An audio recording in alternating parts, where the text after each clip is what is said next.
Hello दोस्तों, welcome back again. आज की क्लास में हम करेंगे कुछ इंपॉर्टेंट लेमास एंड क्रॉलरीज। हमने सैलोज तीनों थ्योरम्स हम यहाँ पे डिस्कस कर चुके हैं, cellos first, second and third theorem. Cellos third theorem में हमने एक रिजल्ट का यूज़ किया था, जिसका प्रूफ अभी मैं आपको करवा रही हूँ। इसको हमने पहले नहीं किया था, बट इसका हमने यूज़ किया है, तो ये प्रूव करना भी आ सकता है शॉर्ट क्वेश्चन में। ठीक है, इसके बाद कुछ लेमास और क्रॉलरीज हम देखते हैं। चलिए स्टार्ट करते हैं। क्या कहता है? Let P be a shallow P subgroup of G, then number of shallow P subgroup of G is equals to order of G divided by order of N of P. तो number of shallows P subgroup कितने होंगे? इतने होंगे, order of G divided by order of N of P. ये हमें prove करना है और इसी रिजल्ट का हमने यूज़ किया था सैलोज थर्ड थ्योरम में। ओके, हम यहाँ पे देखते हैं कि G हमारे पास क्या है। G हमें गिवन है any finite group. G is a finite group and HB subgroup of G. H हम ले लेते हैं G का subgroup. Then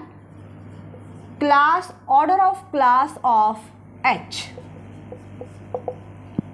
कैसे बताते हैं हम? Order of class of H क्या होता है? Order of G divide by order of N of H. यहां पर मैं एच को ले लेती हूं P. H equals to P, where H भी हमने क्या लिया? सब ग्रुप। पी हमारे पास क्या है? Sylow P subgroup. Okay, where P is Sylow P subgroup of G. ठीक है, अगर मैं H को यहाँ पर P पुट कर लेती हूँ, then order of class of P equals to order of G divide by order of N of P। ठीक है जी। अब क्लास ऑफ P का क्या मतलब है? Since class of P is equals to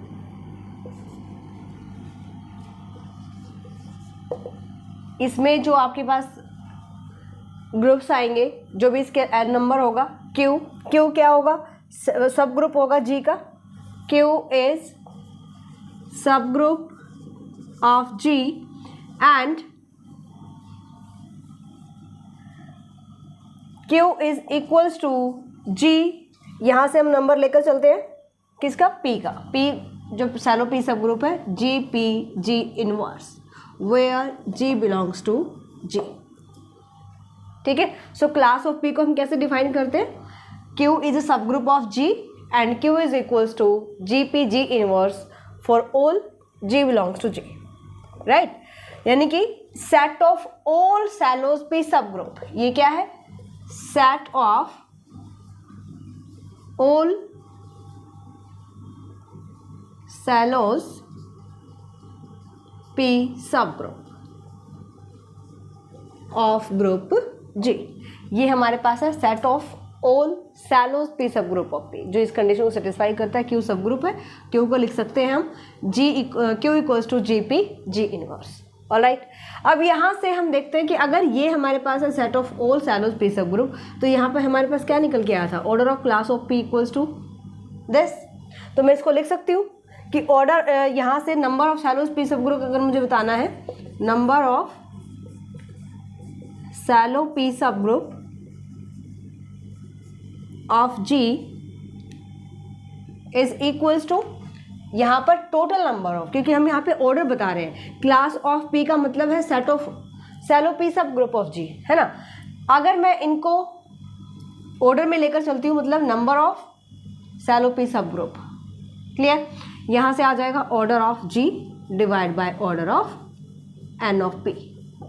तो ये आपको यूज़ करना है सैलोज थर्ड थ्योरम में कि नंबर ऑफ सैलोज P सब ग्रुप कितने होते हैं? Order of G divide by order of N of P। Next lemma देखते हैं। नेक्स्ट देखते हैं एक छोटा सा रिमार्क आपको, जो कि सैलोज थर्ड थ्योरम पर बेस्ड है, वो हम देख लेते हैं। ऑर्डर ऑफ G आपको गिवन है P raise to power N into Q। P and Q की GCD 1 गिवन है, कोप्राइम है। Okay, the number of shallow p subgroup is 1 plus k into p.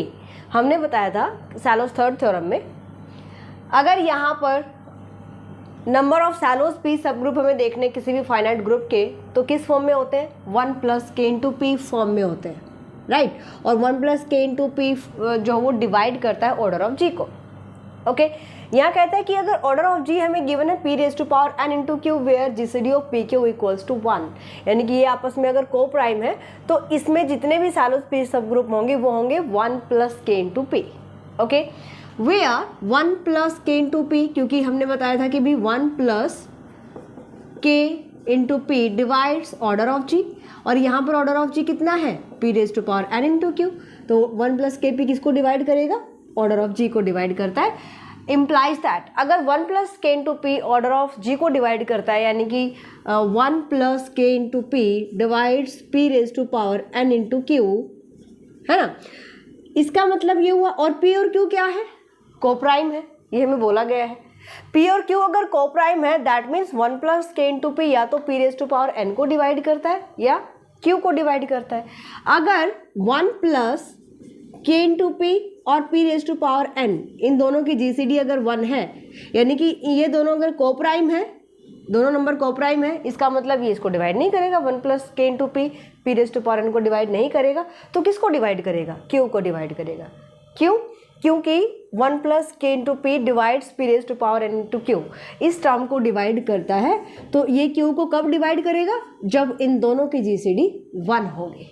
ये एक छोटा सा रिजल्ट है जिसको हमें आगे यूज करना है। चलिए देखिए नेक्स्ट क्वालिटी क्या कहती है, if p is only Sylow p subgroup of g then p is normal in g and conversely. ये प्रूव कीजिए, अगर p Sylow p subgroup है g का, p इज ओनली, केवल एक ही सैलो p सब ग्रुप है which is p, okay, then p normal होगा g में, और कन्वर्स पार्ट भी प्रूव करना है। तो यहाँ पर हम लेकर चलते हैं कि p सैलो, केवल एक ही सैलो p सब ग्रुप है, और हम प्रूव करेंगे p नॉर्मल होगा। p को नॉर्मल प्रूव करने के लिए अगर मैं ये शो कर दूं कि normalizer of p equals to g के है, तो p क्या हो जाएगा, नॉर्मल हो जाएगा, है ना। चलिए स्टार्ट करते हैं, हम लेकर चलते हैं, if p is the only Sylow p subgroup of g, और इन सभी थ्योरम्स की जो PDF है या जो भी मैं आपको कंटेंट यहाँ पे करवा रही हूँ, ये टेलीग्राम पर डाल चुके हैं, abstract algebra unit first, okay, आप चेक कर सकते हो। Then Sylow's third theorem, we know that number of shallow p subgroup of G equals to order of G divided by order of n of p, which is किस form में होंगे, यहाँ पर हमने ये भी पढ़ा था कि नंबर ऑफ सैलोस पी सब ग्रुप जो भी हमारे पास होंगे वो किस फॉर्म में होंगे, 1 + k × p फॉर्म में होंगे। ओके, ये किसके इक्वल आ जाएगा, 1 + k × p फॉर्म, इस फॉर्म में मिलेंगे हमें। ऑलराइट, p इज, ये स्मॉल नंबर है, सेट नहीं लेकर चलेंगे, स्मॉल नंबर है। ओके, अब हमारे केस में क्या है कि p केवल अकेला ही सैलो p सब ग्रुप है, number of Sylow p subgroup कितना है, 1। So number of Sylow p subgroup 1 equals to order of g divide by order of n of p, लिख सकते हैं। Here number of Sylow p subgroup is 1 and therefore we can say that order of g divide by order of n of p equals to 1, implies that order of g equals to order of n of p। अगर दोनों का order equal है, अब देखिए n of p जो normaliser of p हमारे पास होता है, ये सबसेट होता है g का। क्यों, क्योंकि सब ग्रुप हम इसको कहते हैं, n ऑफ p क्या है, सबसेट ऑफ g। ऑर्डर दोनों का इक्वल है, यानी नंबर ऑफ एलिमेंट दोनों में इक्वल है, but n of p is subset of g। अगर n ऑफ p g का सबसेट है और हमने कहा कि order of g order of p n of p के इक्वल है, इसका मतलब हुआ कि जो g है वो किसके इक्वल होगा, यानी कि सबसेट नहीं होगा, इक्वल हो जाएगा यहाँ से। यहाँ पर हम कह रहे हैं कि एन ऑफ पी जो है वो सबसेट है, होता है जी का, obviously normaliser of P subset होगा जी का, क्योंकि सब ग्रुप होता है। और यहाँ पर ऑर्डर इक्वल बता रहे हैं, तो हम यहाँ पे बता सकते हैं कि एन ऑफ पी किसके इक्वल होगा, जी के इक्वल होगा। यानी कि एन ऑफ पी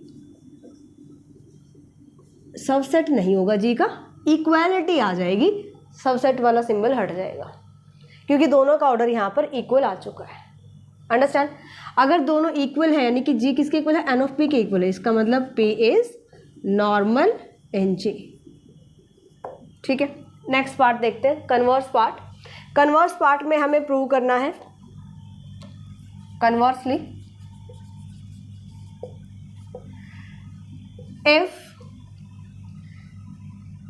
पी, हम सैलो पी सब ग्रुप ले लेते हैं और हम यहाँ पे लेकर चलेंगे कि नॉर्मल पी जो है नॉर्मल है जी में, हमें प्रूव करना पड़ेगा कि पी केवल अकेला ही ऐसा सब ग्रुप है जो सैलो पी सब ग्रुप होगा। क्लियर? हम यहाँ पे लेकर चलते हैं, if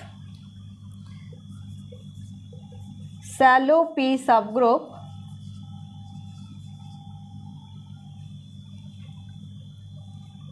P is normal in G, we have to prove that number of shallow P subgroup of G equals to 1। हमें ये प्रूव करना है, यानी कि P अकेला ही सैलो P सब ग्रुप है G में। ओके तो बिल्कुल ऑपोजिट स्टेप लेकर चलिए। हमने कहा P नॉर्मल है, as P is normal implies that n of P is equals to order of n of P equals to G। अगर P नॉर्मल है G में तो n of P किसके इक्वल होगा, G के इक्वल होगा। We can say that अगर दोनों इक्वल है set, that means order of n of P is equals to order of G, implies that, इसको डिवाइड कर दीजिए, order of G divide by order of n of P equals to 1। And order of G divide by order of n of P क्या होता है, number of Sylow P सब group in G। implies that number of shallow P subgroup of G is equals to 1। और हम क्या लेकर चले हैं, Sylow P subgroup P को लेकर चले हैं, that means P is only Sylow P subgroup, Sylow P subgroup of G। Clear? Next देखते हैं, नेक्स्ट लेमा देखते हैं, let P be a Sylow P subgroup of G then X belongs to n of P, normalizer of P में अगर X number हमारे पास belong कर रहा है, such that order of X equals to P raise to power I, then हमें prove करना है कि X P में बिलोंग करेगा। ठीक है, चलिए जी, जो आपको गिवन है पहले हम उसका यूज करते हैं। P Sylow P subgroup है, let order of P equals to P raise to power n, क्योंकि P Sylow P subgroup है, implies that P raise to power n divides order of G, but P raise to power n plus 1 doesn't divide order of G। Okay, अब हमें given है as X belongs to n of P, implies that P into X equals to x into P ले सकते हैं, कॉसेट्स equal होंगे left and right. Now P into x, यहाँ पे ये जो P है ये सेट है और ये हमारे पास प्राइम नंबर होता है। Okay, P X raise to power P I, हमें यहाँ पे बोला गया है कि order of X equals to P raise to power I, इसका मतलब X raise to power P I क्या होगा, आइडेंटिटी के इक्वल होगा। ठीक है, यहाँ पर मैं लेकर चलती हूँ P X raise to power P I equals to, open कीजिएगा तो जो सेट होता है ये एज इट इज आता है, पावर किस पे जाएगी, एलिमेंट पे। ऑलराइट, इसका मतलब P इंटू इसकी वैल्यू कितनी है E, which equals to P, that means और P X raise to power P I px raised to power pi equals to p, and here p is the identity. Quotient group में क्योंकि N of P normal सब group होता है जी का, quotient group हम define कर सकते हैं, तो यहाँ पे पी हमारे पास क्या है, आइडेंटिटी। इसका मतलब पी एक्स नंबर पर आपने पी आई पावर लिया, आपको पी आइडेंटिटी मिल रही है, implies that order of P x जो होगा वो पी आई का मल्टीपल होगा, जो इसकी पावर हमारे पास है, order of P X divide करेगा पी आई नंबर को, लिख सकते हैं, क्योंकि हमने जब पी एक्स पर पी आई तो किसका ऑर्डर है, एक्स एलिमेंट का ऑर्डर गिवन है। ऑलराइट, मेरे पास आ गया P X raise to power P I is also equals to identity, that means order of P X divides P I, या आप बोल सकते हो कि order of P x is multiple of P raise to power I. Clear that? अगर order of P X divide करता है P I को, मैं यहाँ पे ले लेती हूँ, let order of P X equals to P raise to power J, where j is any positive number, ठीक है, j greater than equals to 0, यानी कि j हमारे पास क्या है, positive number, that means pj divides pi number. अब हमें यहाँ पे प्रूव करना है कि j की जो वैल्यू है वो मेरे पास है इक्वल्स टू 0, यानी ग्रेटर देन 0 नहीं हो सकती, इक्वल्स टू 0 होगी। ये हम क्यों प्रूव करेंगे, क्योंकि अगर j की वैल्यू मैं 0 प्रूव कर देती हूँ, j इक्वल्स टू 0 है, तो मेरे पास आ जाएगा P X equals to P, और हम यहाँ पे बता सकते हैं क्योंकि order of P X P आएगा ना, ठीक है, और फिर मेरे पास आ जाएगा कि x, अगर मुझे यहाँ पे जो कंडीशन प्रूव करनी है ना, x बिलोंग्स टू p, जो मुझे प्रूव कर, इसके लिए मुझे ये प्रूव करना पड़ेगा x into P equals to P, that means x belongs to p। अगर ये कंडीशन मेरे पास आ जाएगी तो हम प्रूव कर सकते हैं, ठीक है। इसी के लिए हम यहाँ पे प्रूव करेंगे कि j मेरे पास क्या रहेगा भाई, equals to 0। We claim that j equals to 0। j को 0 प्रूव करने के लिए हम कंट्राडिक्शन का यूज़ करेंगे और हम लेकर चलते हैं, let j is strictly greater than 0, ठीक है, ये हम लेकर चलते हैं, j स्ट्रिक्टली ग्रेटर देन है, एंड k बार हम डिफाइन कर लेते हैं जो कि जनरेट कर रहा है पी एक्स नंबर से, P X, K bar is generated by P X. Alright, where X किसका नंबर है, where X belongs to N of P, X हमारे पास नंबर है एन ऑफ पी का। ओके, देन के बार जो है मैं लिख सकती हूँ, अगर इक्वल है तो सबसेट भी हो सकता है, ठीक है, के बार ही सबसेट ऑफ दिस, एंड क्योंकि x number n of p में डिवाइड कर रहा है, जो px मेरे पास है ये किसका सबसेट होगा, n of p mod p का। मैंने यहाँ पे कहा कि k बार हमने लिया है generator of p of x का ऑर्डर कितना है, p raise to power k, such that order of k हम लिख सकते हैं, order of k bar is equals to p raise to power j, क्योंकि ये हमने किसके इक्वल लिया है, generator of p into X. Alright, since k bar subset है हमारे पास n of p mod p, then there exist a सब group k of n of p such that, यहाँ पे एक सब ग्रुप आएगा k किसका, n ऑफ p का, कि हम लिख सकते हैं कि k bar is equals to k mod p, ठीक है, हमने n ऑफ p का सब ग्रुप लिया है k, और हम लिख सकते हैं कि k बार किसके इक्वल होगा, k मॉड p के इक्वल होगा। So now p raise to power j, p raise to power j equals to order of k bar, और ये किसके इक्वल है, k मॉड p के इक्वल है। ओके, इसको आप लिख सकते हो order of k divide by order of p। Alright, and this equals to order of p हमारे पास क्या है, p raise to power n, order of p हम लेकर चले थे p raise to power n। Clear? इसका मतलब ये हुआ कि p raise to power j किसके इक्वल आ गया, order of k divide by p raise to power n के implies that order of k equals to p raised to power j into p raised to power n means p raised to power j plus n. ये हमारे पास k का order आ जाता है. Okay, अब जो k हमने लिया था, सब ग्रुप लिया था n ऑफ p का. k हमारे पास क्या है? Subgroup of n of p. As k is subgroup of n of p, therefore order of k divides order of n of p. जो हम मोड के लिए यूज करते हैं, क्वोशंट ग्रुप के लिए यूज करते हैं, उसको थोड़ा सा हम तिरछा लेकर चलते हैं. डिवाइड्स के लिए हम स्ट्रेट लाइन लेकर चलते हैं.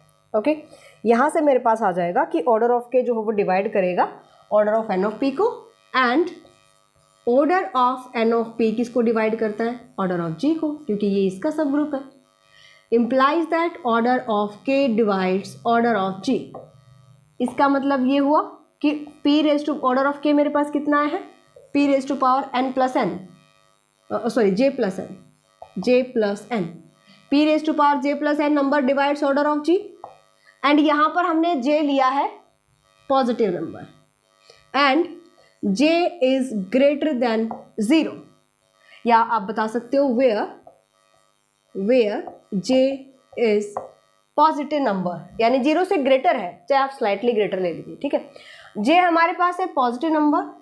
इसका मतलब ये हुआ, और हमने यहाँ पे कहा था कि p raise to power n plus 1 doesn't divides order of g, क्योंकि सिर्फ p raise to power n order of g को डिवाइड करता है, इससे बड़ा नंबर यानी p raise to power n plus 1 divide नहीं करेगा. ओके, अगर p raise to power n यहाँ पे डिवाइड नहीं करता है j इज यानी पॉजिटिव इंटीजर, सो ये कंडीशन तो पॉसिबल ही नहीं है, विच इज नॉट पॉसिबल. क्यों पॉसिबल नहीं है? क्योंकि हम बता चुके हैं as p raise to power n plus 1 does not divide order of g, implies that this is contradiction, and this contradiction proves that our assumption is wrong. हमने क्या लिया था? j को ग्रेटर देन 0 लिया था. दो ही पॉसिबिलिटीज है, j या तो इक्वल्स टू 0 होगा या ग्रेटर देन 0 होगा. तो यहाँ पे कंट्राडिक्शन प्रूव करेगी कि j जो हमारे पास नंबर है वो ग्रेटर देन 0 नहीं है. j किसके इक्वल है? Equals to 0. अगर j इक्वल्स टू 0 है, इसका मतलब order of p of x किसके इक्वल आ जाएगा? p रेज टू पावर 0 के. Okay, implies that order of p into x equals to p raised to power 0, और p raised to power 0 is 1. ठीक है, तो p x का order अगर हमारे पास 1 है, इसका मतलब हम बोल सकते हैं कि p x किसके इक्वल होगा? p के इक्वल होगा. एंड अगर p x p के इक्वल है तो x कहाँ बिलोंग करेगा? p में ही बिलोंग करेगा. ठीक है, यही हमें प्रूव करना था कि अगर p x यानी कि जो कोसेट्स का रूल हमारे पास है, p के इक्वल आ जाता है, तो कब पॉसिबल है? जब x बिलोंग करता है p में, और यही हमें इस थ्योरम में प्रूव करना था. ठीक है, तो आज की क्लास में हम यही तक करते हैं. इसके बाद की जो थ्योरम्स होंगी नेक्स्ट क्लास में करेंगे. बाद की जो भी थ्योरम्स रहेंगी मोस्ट इंपॉर्टेंट रहेंगी, तो उसको हम नेक्स्ट क्लास में कवर करते हैं. वीडियो अगर आपको नॉलेजेबल लगा है, आपके काम का अगर है, और आपको लगा कि ये सारा कंटेंट आपके बेनिफिट में है, तो प्लीज़ वीडियो को लाइक और शेयर कीजिएगा. मिलते हैं नेक्स्ट क्लास में. Bye, take care.